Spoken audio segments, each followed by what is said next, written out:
Assalamualaikum warahmatullahi wabarakatuh. Kami dari kelompok 2 akan mempresentasikan hasil diskusi kami mengenai materi pemasaran elektronik berbasis web.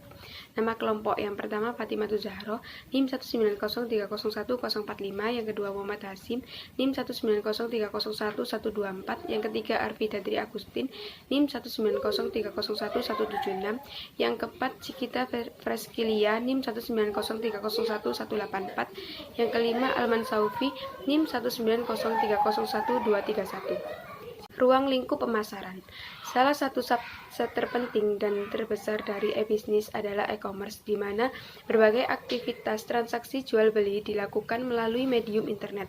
Salah satu cara yang dapat dipergunakan untuk dapat mengerti batasan-batasan dari sebuah e-commerce adalah dengan mencoba mengkaji dan melihat fenomena bisnis tersebut dari berbagai dimensi sebagai berikut.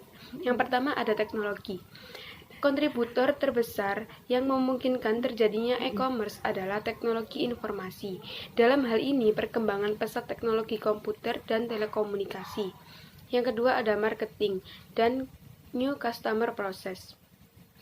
Dari segi pemasaran, e-commerce sering dilihat sebagai sebuah kanal atau cara baru untuk berhubungan dengan pelanggan. Melalui e-commerce, jangkauan sebuah perusahaan menjadi semakin luas karena yang bersangkutan dapat memasarkan produk dan jasanya ke seluruh dunia tanpa memperhatikan batasan-batasan geografis. Yang ketiga ada ekonomik. E-commerce merupakan sebuah pemicu terbentuknya prinsip ekonomi baru yang lebih kenal dengan ekonomi digital atau digital ekonomi. Yang keempat ada electronic thinking. Di sebuah sisi yang lain, banyak orang melihat e-commerce sebagai sebuah mekanisme hubungan secara elektronis antara satu entiti dengan entiti yang lainnya.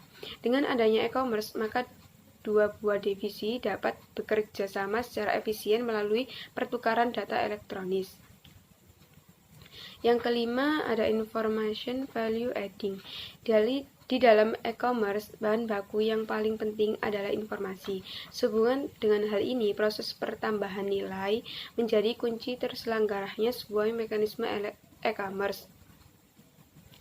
Yang keenam adalah market making. E-commerce dikatakan sebagai market making karena keberadaannya secara langsung telah terbentuk sebuah pasar perdagangan tersendiri yang mempertemukan berjuta-juta penjual dan pembeli di sebuah pasar digital maya. Yang ketujuh ada service infrastruktur. Konsep e-commerce ternyata tidak hanya membuahkan mekanisme transaksi jual beli semata, namun ternyata banyak sekali jasa-jasa baru yang diperlukan sebagai sarana pendukung aktivitas jual beli produk tersebut. Yang ke-8 ada legal, privasi, dan public policy. Sisi terakhir dalam melihat e-commerce adalah mencoba memandangnya dari unsur-unsur secara hukum, peraturan, kebijakan, proses, dan proses yang diberlakukan. Berdasarkan ke-8 perspektif tersebut, dapat digambarkan 5 domain yang membatasi ruang lingkup dari e-commerce. Yang pertama ada enterprise management. Enterprise management yang berarti menghubungkan divisi-divisi yang ada di dalam perusahaan dengan cara mengalirkan informasi dari suatu tempat ke tempat yang lainnya melalui medium elektronik atau digital. Yang kedua ada linking with suppliers.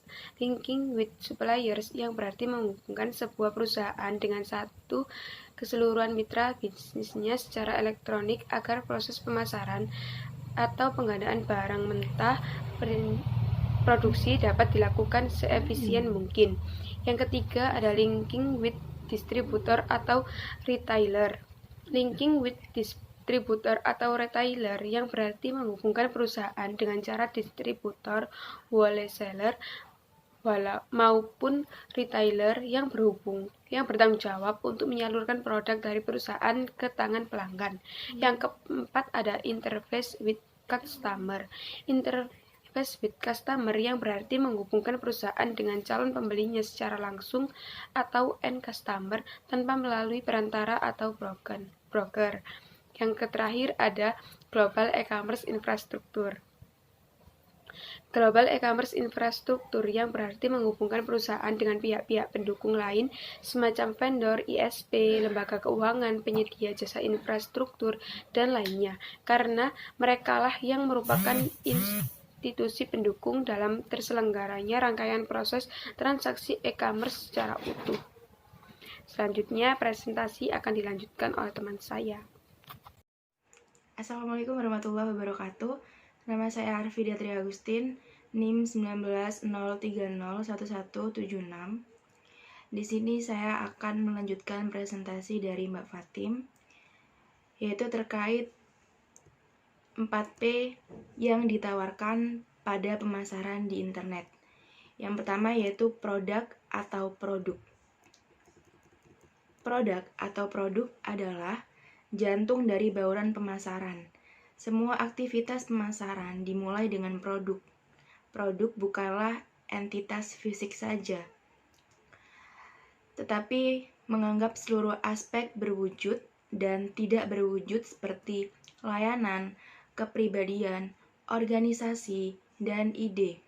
Tanpa suatu produk, kita tidak memiliki harga, promosi, atau tempat. Karenanya, dari semua 4P, produk adalah P yang paling elemental, yaitu penting untuk memahami hubungan tentang produk dan bauran pemasaran. Bauran produk itu sendiri adalah seluruh rangkaian produk yang ditawarkan perusahaan kepada pelanggannya. Untuk produk, sebagai contoh, produk ayam KFC akan menyertakan tampilan makanan, ember merah mengilap dengan wajah Kolonel Sanders yang tersenyum. Kata-kata pada paket combo seperti Friendship Bucket atau Triple Treat. Selanjutnya yaitu price atau harga. Harga adalah nilai moneter yang harus dibayar oleh pelanggan untuk memperoleh atau memiliki produk suatu perusahaan. Ini adalah komponen penghasil pendapatan yang penting bagi perusahaan. Terdapat beberapa keputusan bauran harga, antara lain metode penetapan harga, kebijakan strategi, yang kedua benefit, yang ketiga diskon, yang keempat periode pembayaran, dan yang kelima kebijakan kredit. Strategi penetapan harga bisnis harus selaras dengan tujuan keseluruhan organisasi agar dapat berbaur dengan lancar. Sebagai contoh, strategi price atau harga ini digunakan oleh perusahaan Spotify di Indonesia. Untuk mendapatkan penetrasi terbaik ini hampir menghapus semua kaset fisik. Yang ketiga yaitu promotion atau promosi. Salah satu strategi pemasaran 4P ini bertujuan untuk melayani dua tujuan. Pertama, memberitahu calon pelanggan tentang produk Anda, dan kedua, membujuk mereka untuk membeli produk. Strategi promosi mencakup berbagai cara yang dapat digunakan untuk berkomunikasi dengan audiens.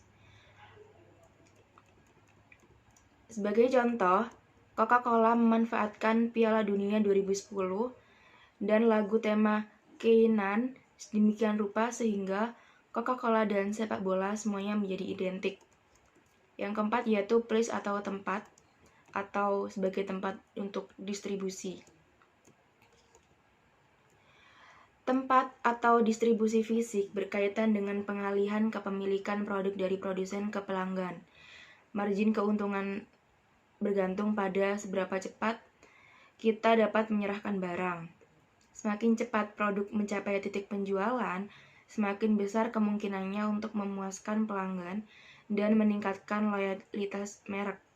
Karenanya, faktor tempat sangat penting dalam memastikan daya saing produk kita di pasar.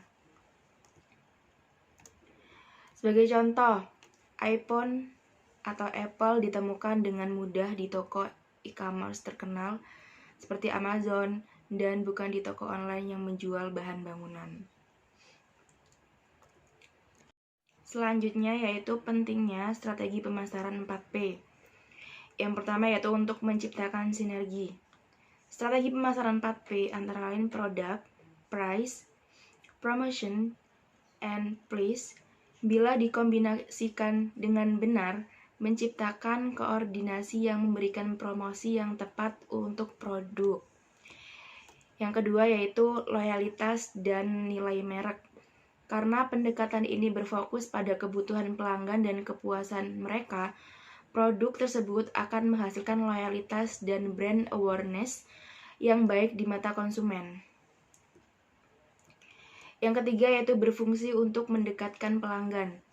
Fitur produk, harga, dan tempat berusaha untuk memperhitungkan harapan pelanggan. Aspek promosi memberikan kepada pelanggan apa yang ditawarkan perusahaan dan dengan demikian memposisikan produk dengan lebih baik, yang nantinya akan ada hubungan yang terjalin dengan baik antara konsumen dan organisasi bisnis.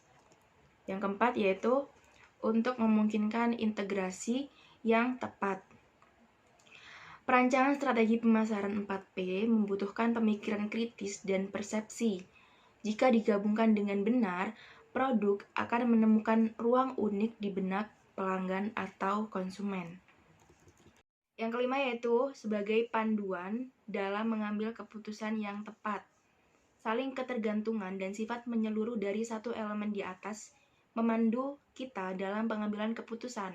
Misalnya, jika harga produk kita tinggi, maka dalam aktivitas promosi, kita harus menargetkan pelanggan dengan demografi yang memiliki penghasilan tinggi, dan desain produk kita harus berdasarkan kualitas. Dan yang keenam adalah agar volume penjualan menjadi lebih tinggi. Hasil dari semua upaya tersebut adalah kepuasan pelanggan yang lebih tinggi dan pangsa pasar yang lebih besar yang diperparah dengan peningkatan penjualan produk. Sekian dari saya, terima kasih. Assalamualaikum warahmatullahi wabarakatuh. Perkenalkan, nama saya Cita Fresli Nanda Median, NIM 19 Di sini saya akan melanjutkan presentasi tentang teknik pemasaran di internet. 1. SEO. SEO adalah salah satu strategi pemasaran yang dapat dilakukan dengan biaya yang terjangkau. Dengan melakukan optimasi pada website, memungkinkan website Anda muncul di halaman pencarian searching angle dan mendapatkan pengunjung yang kemungkinan besar menginginkan pendapatan searching angle. Optimization atau SEO adalah upaya mengoptimasi website untuk mendapatkan peringkat teratas di hasil pencarian. Yang kedua, SEM. SEM memiliki media yang sama dengan SEO, yaitu searching angles, namun yang membedakannya adalah ketika menggunakan SEM sebagai strategi pemasaran online, posisi iklan website Anda berada paling atas sehingga kemungkinan seseorang untuk melihat iklan Anda jauh lebih besar. Yang ketiga, sosial media marketing. Tidak diragukan lagi, sosial media memiliki dampak yang signifikan jika digunakan untuk melakukan pemasaran. Anda harus mengetahui sosial media mana yang tepat untuk memasarkan produk Anda. Yang keempat, affiliate marketing. Ini adalah strategi pemasaran online yang saling menguntungkan. Hal ini dikarenakan Anda akan berbagi keuntungan dengan pembisnis lain untuk setiap produk yang terjual. Pada umumnya, seseorang akan bekerja sama dengan blogger dan menggunakan blog untuk melakukan pemasarannya. Selanjutnya, mekanisme periklanan online. 1. Pay-per impression. Periklanan ini harus membayar setiap kali iklan tampil pada halaman web penyediaan iklan. Yang kedua, pay-per-click. Pengiklanan pembayaran pemasangan iklan setiap kali pengunjung mengklik pesan mereka atau cost per click. Iklan PPC biasanya terkait dengan pemasaran pencarian berbayar, di mana bila sebuah publisher mendapatkan pengunjungan baru setiap pengunjung, itulah yang menjadi tarif yang ditetapkan. Yang ketiga, pay per action. Pengiklanan harus membayar untuk iklan mereka bila pengunjung telah melakukan yang diinginkan atau cost per action. Misalnya, pembelian atau pengiriman formulir, konsumen mengisi formulir. Metode pembayaran ini adalah cara terbaik untuk mengiklankan karena mereka hanya membayar bila iklan telah memenuhi tujuan. Yang keempat, pay per sale. Model pembayaran ini memberikan komisi sesuai dengan jumlah produk atau layanan yang berhasil terjual melalui link ditampilkan afiliator. Yang kelima, pay per lead. Model pembayaran ini memberikan komisi berdasarkan jumlah orang yang telah mengisi forum atau isian survei atau sign up untuk menjadi member pada website pemilik program affiliate. Assalamualaikum warahmatullahi wabarakatuh. Saya Muhammad Hasim, NIM 190301124. Mau mempresentasikan tentang mekanisme periklanan online. Model pembayaran iklan online. 6. Pay per download. Model pembayaran ini memberikan komisi berdasarkan orang yang mendownload file atau produk yang ditawarkan penyelenggara affiliate. 7. Pay per play. Model pembayaran ini memberikan komisi sesuai dengan jumlah orang yang memutar audio ataupun video yang ditampilkan oleh kreator. 8. Pay per read. Model pembayaran pay per read.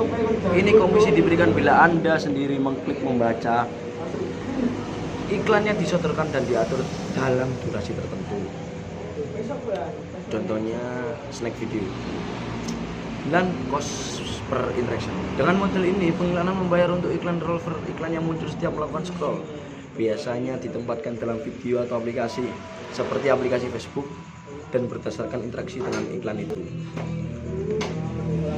B. Menganalisis penyedia iklan online. 1. Google Ads. Search engine atau mesin pencari adalah salah satu hal yang tidak akan pernah terlupakan dalam aktivitas manusia atau user di dunia maya. 2. Facebook Ads. Facebook adalah salah satu sosmed atau sosial media yang komunikasi secara online. Facebook ini juga bisa kita jadikan lahan untuk melakukan kepentingan bisnis, termasuk untuk beriklan. 3. Web portal berita. Portal berita sendiri adalah suatu website milik pribadi atau pihak tertentu yang aktivitas sehari-hari menyediakan konsumsi publik berupa informasi berita faktual. Website bisa menjadi tempat yang paling efektif untuk beriklan. C. Praktek cara pembayaran iklan online. Saya memberikan contoh pembayaran iklan online Facebook Ads. 1. Pembayaran dilakukan setelah Anda telah membuat iklan di Facebook Ads. 2. Setelah iklan berhasil dibuat, Anda akan diarahkan untuk menentukan metode pembayaran. Metode pembayaran dapat dilakukan dengan menggunakan kartu kredit atau ATM bersama. 3. Masukkan budget iklan yang akan Anda transfer. Untuk pertama kali, buatlah budget yang tidak terlalu besar. Bila sudah mendapatkan pembeli yang cukup untuk melakukan promosi, baru naikkan promosi seiring membesarnya omset sebuah perusahaan. 4. Langkah terakhir, masukkan kode 16 digit yang tertera di layar. Sekian presentasi dari saya. Bila ada salah kata mohon dimaafkan. Slide selanjutnya diteruskan oleh teman saya. Wassalamualaikum warahmatullahi wabarakatuh. Assalamualaikum warahmatullahi wabarakatuh. Perkenalkan, nama saya Alman Saufi dari kelompok 2 dengan NIM 190301231. Saya akan melanjutkan presentasi dari teman saya. Implementasi pengembangan situs web, yaitu jenis-jenis iklan online yang sering dijumpai ketika kita sedang berselancar di dunia maya. Yang pertama yaitu direct advertising, yaitu di mana pemasang iklan dan pemilik media berhubungan langsung dan menandatangani kontrak untuk menampilkan iklan atau inisiatif promosi lainnya. Kelebihan direct advertising ini, proses promosinya cepat, membeli produk online. Kekurangannya yaitu jarang orang yang berkunjung untuk membeli produk online. Di bawah ini merupakan salah satu contoh direct advertising dari website OS Radio Bandung. Yang kedua yaitu self service advertising. Pendekatan iklan baru di mana materi iklan, penempatan iklan, tampilan serta teks dikerjakan sendiri oleh pemasang iklan melalui metode proses yang dilakukan sendiri di online. Yang ketiga yaitu sebuah ad network, sebuah jaringan network iklan yang menghubungkan dan memediasi antara pemasang iklan dengan pemilik situs web. Jaringan iklan seperti ini biasanya menargetkan kampanye-kampanye yang tidak mempunyai target audiens khusus, tetapi mengincar sebesar mungkin yang melihat iklan dengan biaya sekecil mungkin. Kelebihannya yaitu biaya pemasakan iklan ini tergolong murah. Lalu kekurangannya yaitu tidak banyak orang mengenal dan jarang orang masuk ke dalam situs tersebut. Yang keempat yaitu contextual advertising. Iklan terkaitkan pada konten. Iklan tidak ditampilkan secara random, tetapi telah dipilih oleh sistem secara otomatis sesuai dengan konten yang relevan dengan iklan tersebut. Kelebihannya yaitu banyak orang yang mengakses iklan ini dan iklan ini sangat menguntungkan bagi orang yang sudah terlibat. Dan karena iklan tersebut menjanjikan dengan keuntungan yang membuat calon konsumen tertarik untuk mencoba. Kekurangannya yaitu karena dipilih secara otomatis dan prosedurnya sangat rumit. Yang kelima yaitu Twitter advertising. Iklan yang berfungsi sebagai tweet dari pemasang iklan, yaitu iklan berbasis keyword yang pendek yang didistribusikan kepada user yang membaca konten yang sesuai dengan keyword yang dipilih. Untuk kelebihan Twitter advertising adalah iklan disebarkan sangat cepat direspon oleh calon konsumen. Untuk kekurangannya yaitu banyak orang yang hanya membaca iklan tersebut dan tidak tergiur untuk mencobanya. Yang keenam, in-text advertising, yaitu sistem in-text advertising secara otomatis menghubungkan kata-kata tertentu di dalam website dengan konten iklan yang berhubungan. Untuk kelebihannya yaitu cepat bisa dilihat oleh calon konsumen. Kekurangannya yaitu respon dari calon konsumen. Yang ketujuh, ad network optimization. Ad network optimization. Jasa optimasi iklan ini mengevaluasi dan memilih iklan yang membayar terbanyak untuk ditampilkan dalam halaman web dengan mengevaluasi semua pilihan serta ukuran iklan yang paling baik dan karakteristik visualnya. Kelebihannya yaitu visualisasi dari iklan ini sangat menarik dan bisa menarik orang untuk mengunjunginya. Kekurangannya yaitu kurangnya dikenal oleh orang, sehingga orang-orang jarang untuk melihat iklan dalam situs ini. Yang ke-8 yaitu rep ad agencies, agen periklanan yang mewakili blog-blog serta situs web tertentu dan memediasi penjualan merek untuk kampanye-kampanye besar yang dilakukan brand-brand besar ataupun agensi iklan besar. Kelebihannya yaitu karena dibantu untuk pihak agensi yang membantu strategi pemasaran melalui bentuk iklan ini. Kekurangannya, biaya pengeluaran iklan akan lebih besar karena menggunakan agensi untuk perantara pengiklannya. Yang ke-9 yaitu social advertising. Iklan untuk sosial media tidak seperti iklan tradisional. Format iklan ini memanfaatkan dinamika pengaruh sosial seperti pengaruh per grup, word of mouth, viral marketing, dan rekomendasi langsung dari teman ke teman. Kelebihan promosi iklan ini yang sekarang marak digunakan di media sosial dikarenakan banyaknya pengguna jejaring sosial yang dapat menarik konsumen untuk melihat iklan tersebut. Kekurangannya yaitu hanya di media sosial, melainkan memiliki website pribadi agar lebih efektif dalam penjualannya. Yang ke-10 yaitu video advertising. Bentuk iklan ditargetkan pada konten video berbagai format yang tersedia, termasuk iklan dinamis yang bisa tampil sebelum, setelah, ataupun selama tayangan konten video tertentu. Kelebihannya yaitu iklannya mudah diingat karena sama seperti apa yang dipasarkan. Kekurangannya yaitu jenuh dengan durasi sehingga konsumen banyak mengabaikan. 11 yaitu RSS advertising. Iklan ini ditampilkan di dalam RSS feed yang bisa disesuaikan dengan konteks konten feed tersebut atau secara manual. Untuk kelebihannya yaitu penempatan iklan melalui klasifikasi kebutuhan yang sudah ditentukan. Untuk kekurangannya yaitu kemungkinan tidak dapat dilihat oleh semua pengguna internet. Yang terakhir yaitu sponsorship, adalah bentuk bantuan dana atau bisa juga dalam bentuk produk atau layanan sebagai ganti promosi terhadap suatu brand. Sponsorship online adalah strategi alternatif yang banyak digunakan dan dianggap lebih efektif daripada pemasaran iklan online berbentuk banner. Kelebihannya sangat bagus untuk mengiklankan produk yang sedang unggul.